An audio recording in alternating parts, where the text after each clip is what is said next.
Hola, ¿qué tal? Soy Alexis del Linbay. Hoy estamos aquí presentando dos máquinas diferentes, en las cuales nos proveen 10 perfiles. Como pueden ver aquí, 10 para de drywall, para la roca. En este día estoy con... Hola, ¿qué tal? Buenas. Mi nombre es Nazario Orozco, de la compañía Centro Do It Center, acá en el norte del país de México, Mexicali. Y pues muy contento, opinando del desarrollo de las máquinas. Son máquinas muy generosas porque son muy fáciles de operar relativamente. Son máquinas muy prácticas para hacer el setup de un perfil a otro. Nosotros vamos a producir 10 perfiles diferentes en 3 calibres diferentes, así que para nosotros es importante encontrar este tipo de máquinas que nos van a ayudar a ser más productivos y sacarle más ventaja pues, de lo que nosotros empezamos prácticamente el año pasado con el deseo de comprar estas máquinas. Buscamos varios proveedores y nos fuimos por la opción de Linbay porque nos han demostrado cabalmente de que son personas serias y que la calidad del equipo que nos están ofreciendo pues, es lo que estamos necesitando.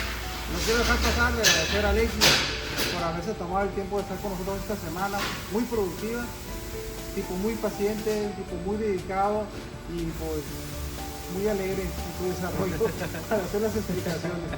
Gracias, Alexis. No, muchas gracias a ti. Un placer. Gracias. Nos vemos. Hola, soy Alexis de la empresa Linbay y estoy actualmente con Juan de la empresa de Centro. Actualmente tenemos dos máquinas que fue la instalación, que es esta para 2 perfiles y es para diferentes tamaños. Entonces actualmente tenemos lo que es canal, poste, estos perfiles actualmente. Y quería preguntarte, Juan, ¿cómo te sientes con la experiencia de tus nuevas máquinas, con la instalación? Pues es una nueva experiencia, pero me gusta aprender más y un nuevo reto. ¿Has tenido alguna complicación con la máquina o cómo te has sentido por Pues eso? simplemente nomás al familiarizarme con la máquina, los parámetros, el material, todo, pero es parte de la experiencia que voy a ir agarrando. Muchas gracias por tus comentarios. Esperemos sigamos trabajando en esto. Gracias.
Gracias.